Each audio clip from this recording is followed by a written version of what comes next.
उत्तर Korea के media ने दावा किया कि किम जोंग उन ने अपनी सेना को युद्ध के लिए तैयार रहने का निर्देश दे दिया है। किम जोंग उन का यह आदेश एक नई बैलिस्टिक मिसाइल परीक्षण के बाद आया, क्योंकि दावा है कि इस मिसाइल परीक्षण के बाद उत्तर कोरिया युद्ध में अपने दुश्मनों का मुकाबला करने के लिए तैयार हो गया। किम जोंग उन का यह आदेश कोरियाई द्वीप पर टेंशन बढ़ा सकता है, क्योंकि उत्तर कोरिया का कट्टर दुश्मन दक्षिण कोरिया और अमेरिका 13 से 23 मार्च तक बड़ी मिलिट्री ड्रिल करने वाले हैं।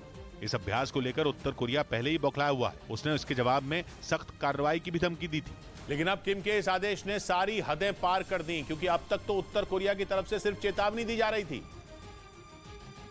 लेकिन अब सेना को युद्ध की पहल करने और उसमें लगातार तेजी बनाए रखने की तैयारी करने के आदेश दे दिए गए। हालांकि हांगकांग के अखबार साउथ चाइना मॉर्निंग पोस्ट में छपी एक रिपोर्ट के मुताबिक अमेरिकी सेना ने बताया कि उसे उत्तर कोरिया के नए मिसाइल परीक्षण से कोई खतरा नहीं है, लेकिन उसकी यह हरकत तनाव बढ़ाने वाली है।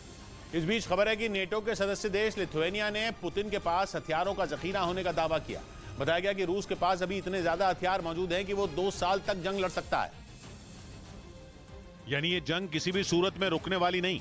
लिथुआनिया की मिलिट्री इंटेलिजेंस के मुताबिक रूस बिना किसी देश से हथियार लिए 2 साल तक जंग लड़ सकता है। ये दावा ऐसे समय पर किया गया जब रूस के पास हथियारों की कमी की खबरें पश्चिमी मीडिया की तरफ से आ रही थी। लेकिन बताया गया कि रूस के पास खतरनाक हथियारों का जखीरा है, जिसमें कई तरह की मिसाइलें, तोप और टैंक शामिल हैं। लिथुआनिया नेटो का वही सदस्य देश है जो यूक्रेन पर हमले के बाद रूस का विरोध करता आया है। लेकिन अब जब लिथुआनिया की मिलिट्री इंटेलिजेंस ने रूस को लेकर यह दावा किया तो खबर है कि यूक्रेन की चिंता बढ़ गई। इधर पाकिस्तान के पूर्व पीएम इमरान खान को बलूचिस्तान हाईकोर्ट ने गिरफ्तारी से 2 हफ्ते के लिए राहत दे दी। क्वेटा में दर्ज एक मामले में इमरान के खिलाफ लोकल कोर्ट ने गिरफ्तारी का वारंट जारी किया था, जिसके बाद क्वेटा की पुलिस इमरान खान को गिरफ्तार करने लाहौर पहुंच भी गई थी। लेकिन ऐन वक्त पर इमरान को हाईकोर्ट से 2 हफ्ते के लिए राहत मिल गई। इमरान ने अपने एक भाषण में संवैधानिक संस्थाओं और उसके अधिकारियों पर सवाल उठाए थे, जिसके बाद उन पर कानून व्यवस्था बिगाड़ने के आरोप में मुकदमा दर्ज कराया गया था।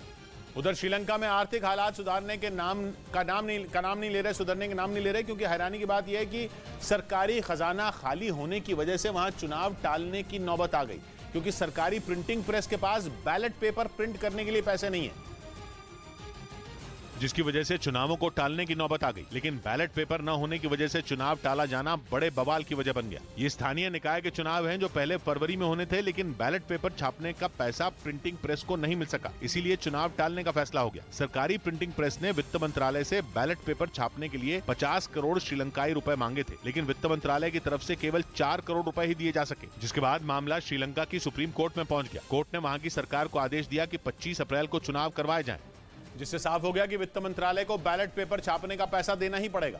लेकिन श्रीलंका के सामने परेशानी केवल स्थानीय निकाय चुनावों की नहीं है, बल्कि हालत तो यह है कि देश चलाने के लिए भी उनका खजाना खाली हो चुका है और महंगाई की वजह से लोगों का जीना मुश्किल हो चुका है। श्रीलंका में फूड सिक्योरिटी से जुड़े एक सर्वे की रिपोर्ट ने सबके होश उड़ा दिए, क्योंकि रिपोर्ट के मुताबिक श्रीलंका के 68% लोग पेट भरे बिना ही सोने को मजबूर हैं। मतलब श्रीलंका की 2/3 से ज्यादा आबादी भूख भी नहीं मिटा पा रही। रिपोर्ट में दिया गया ये आंकड़ा चौंकाने वाला है। खबर है कि वहाँ दूध, दालें और अनाज की कीमतें आम आदमी की पहुँच से बाहर हो चुकी है। यहाँ तक कि बिजली भी बहुत बड़ी आबादी की पहुँच से बाहर हो चुकी है।